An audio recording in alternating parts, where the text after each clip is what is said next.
L'objectif ce soir, c'est de photographier la Lune. Pour cela, je vais utiliser différentes techniques comme un simple téléphone, un appareil photo avec un téléobjectif et un télescope avec une caméra astro dédiée. Mais tout d'abord, un peu de contextualisation. Donc la Lune, c'est le satellite naturel de la Terre. Elle est située en moyenne à 384 000 km de nous. Cette distance varie car son orbite n'est pas parfaitement symétrique.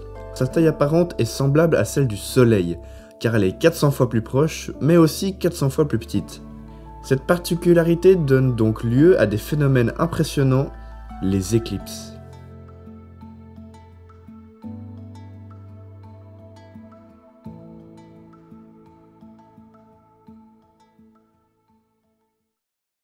Alors d'après les recherches, la Lune s'est créée il y a environ 4,5 milliards d'années. Ce qui fait que le système solaire n'avait que 60 millions d'années à ce moment-là. La théorie la plus probable est que la Terre soit rentrée en collision avec une protoplanète. Une protoplanète, c'est un peu comme un embryon de planète, et celui-ci faisait à peu près la taille de Mars. Cette protoplanète, nommée Theia, aurait donc frappé la Terre, et les fragments éjectés auraient formé par la suite la Lune.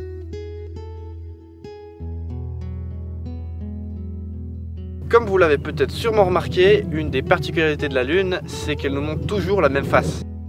En effet, cela est dû à un phénomène nommé verrouillage gravitationnel. Cela veut simplement dire que l'astre met autant de temps à faire un tour sur lui-même qu'une rotation autour de la Terre. Par contre, sa position par rapport au Soleil change, ce qui permet de voir différentes faces de la Lune comme des croissants, ou une plaine comme une nouvelle Lune. Alors pour photographier la Lune, il y a pas mal de techniques. Tout d'abord, je vais essayer avec un simple téléphone de la marque Xiaomi. Donc c'est un Xiaomi Redmi Note 11. Il a 4 caméras, mais je vous rassure, on va en utiliser qu'une seule parce que toutes les autres ne seront pas utiles. Il y a un grand angle, il y a une caméra pour la profondeur de champ, il y a aussi une caméra pour la macro. Et du coup, nous, celle qui va nous intéresser, c'est la caméra principale, donc qui est annoncée à 50 mégapixels. Donc ensuite, on aura un Nikon D5300 avec un téléobjectif Nikon 200-500 mm ouvert à 5.6. Alors là on passe déjà sur plus gros, donc on a un appareil photo réflexe avec un téléobjectif qui est fait pour avoir des objets qui sont petits ou alors assez lointains comme la Lune justement. Donc vous l'aurez compris, on va travailler avec un objet lointain, donc le minimum pour photographier la Lune c'est quand même, je dirais, un téléobjectif avec 300 mm pour avoir quand même un bon zoom et arriver à capturer quand même des bons détails. Le boîtier est assez basique, il est plutôt entrée de gamme, voire début, milieu de gamme. C'est un boîtier qui a ma foi quelques années, mais par contre l'objectif on a vraiment dans le ventre, donc j'ai hâte de voir ce que ça va donner. Et pour finir, on a le monstre, le Skywatcher 200 000. C'est un télescope avec un miroir de 200 mm de diamètre au primaire, avec une focale de 1000 mm, donc de 1 mètre, c'est énorme. C'est vraiment le must si on veut avoir des détails sur la Lune.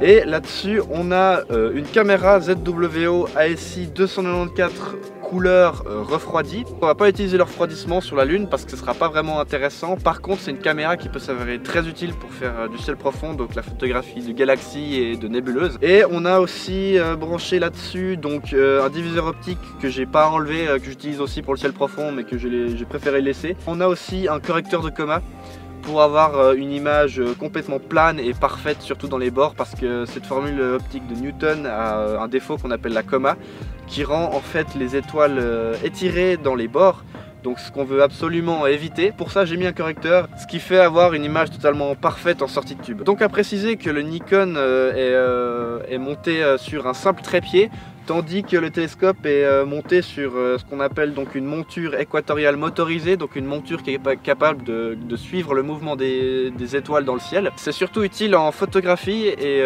plus globalement quand on a des télescopes qui grossissent énormément, quand on veut éviter de toujours avoir à recentrer l'objet, c'est un outil qui s'avère assez pratique. Voilà pour le matériel, le soleil vient de se coucher à l'instant, on va attendre une petite heure le temps que la Lune se lève.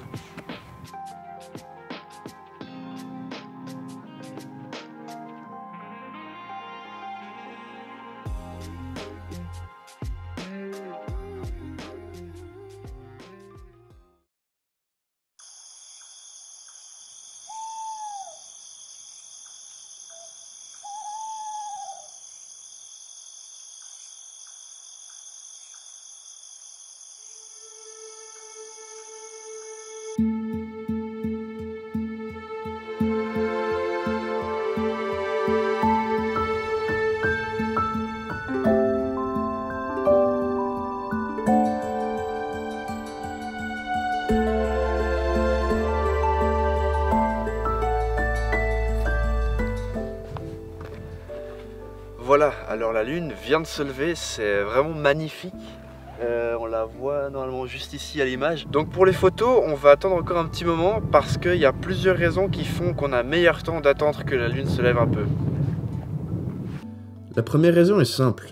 Il y a souvent un peu de brume au sol à cause de l'humidité.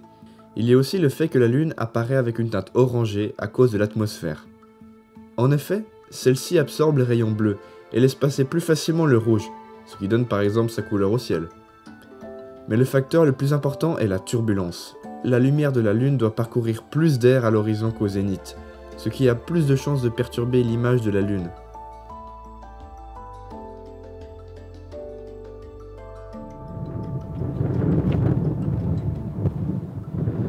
Voilà, donc maintenant la lune s'est bien levée.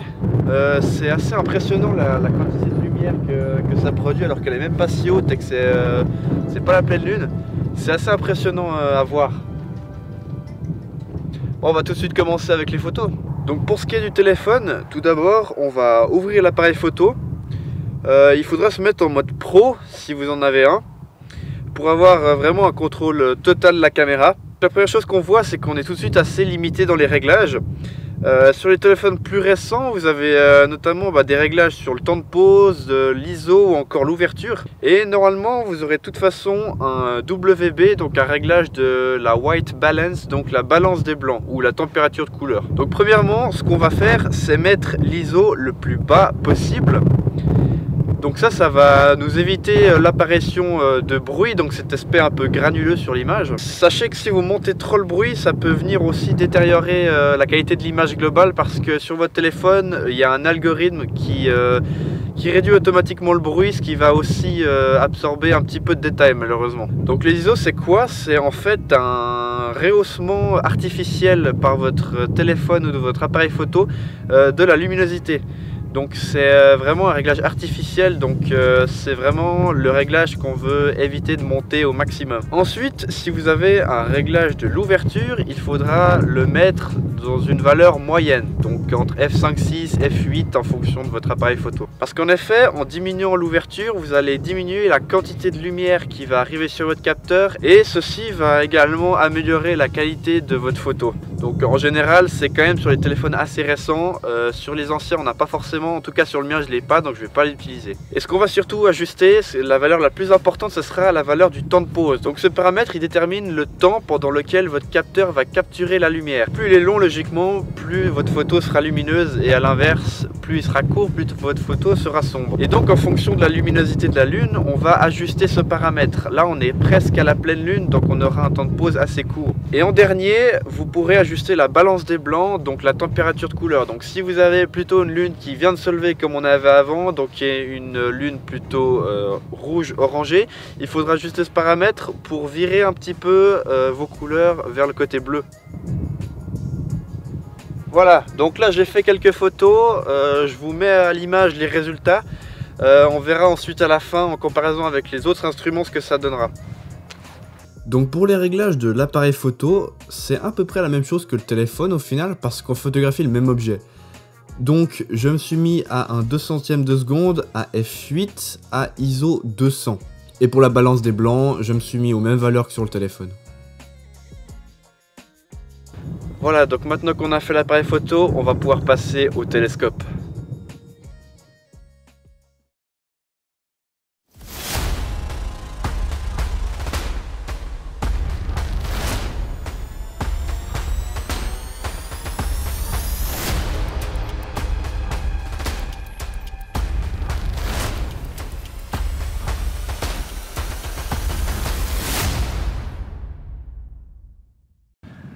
Voilà, alors là, vous voyez actuellement l'écran de mon ordinateur. Donc ce que j'ai fait, c'est que dans l'application Stellarium, qui est donc un simulateur du ciel, j'ai repéré la Lune et j'ai entré toutes les coordonnées de mon télescope.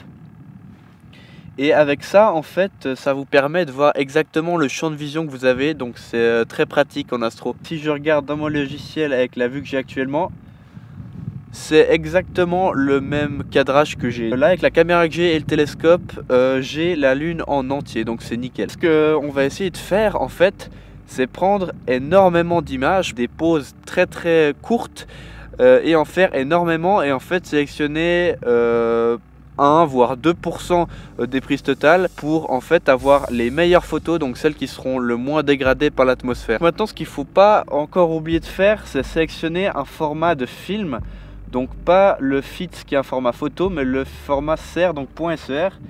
Et on va sélectionner ici notre capture, donc je vais faire on va dire 500 photos, comme ça on en aura bien assez. Je vais démarrer et on va voir le résultat. Voilà, donc la capture est terminée, il fait super froid, il y a un monstre vent. Je vais pouvoir ranger tout le matériel et on se revoit pour les résultats.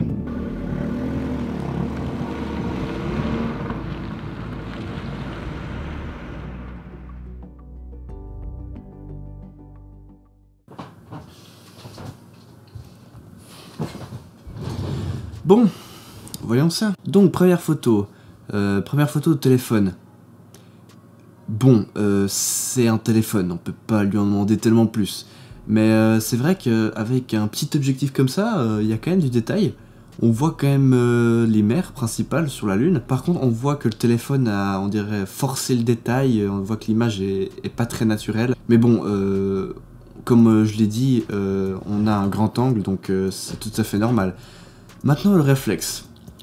Alors là, on a beaucoup plus de détails. On a quand même un objectif de 500 mm, donc ça fait vraiment un très gros zoom. Même au sein de tel objectif, c'est quand même un des plus gros qui se fait, le 500 mm avec le 600. Donc là, on a vraiment des beaux détails. On a des cratères beaucoup plus définis. Les mers ont des jolies nuances. On voit aussi beaucoup mieux la ligne du Terminator, donc qui est la ligne qui sépare le jour et la nuit. Globalement, c'est une super image. Alors, je suis assez épaté. Et maintenant, bah, celle du télescope, magnifique. Franchement, elle est impressionnante, elle a tellement de détails. Les cratères sont magnifiques, super bien définis. Il y a énormément de dynamique dans l'image, il y a énormément de détails dans les zones lumineuses comme les zones sombres. Il y a aussi moins de bruit, vu qu'on a pu faire un empilement. Non, franchement, c'est épatant. Épatant comme image.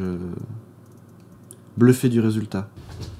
Voilà, donc merci beaucoup à vous qui êtes restés jusqu'à la fin de me soutenir comme ça pour cette première vidéo. N'hésitez pas à m'en faire part si vous avez des questions ou voilà, des idées qui vous passent par la tête dans les commentaires. N'hésitez pas à partager non plus, parce que sur YouTube c'est compliqué de débuter et de se faire connaître. Donc si vous pouvez faire ça pour moi, ça serait vraiment très appréciable et je vous en remercie. Et donc je vous souhaite une bonne journée, une bonne soirée et à la prochaine.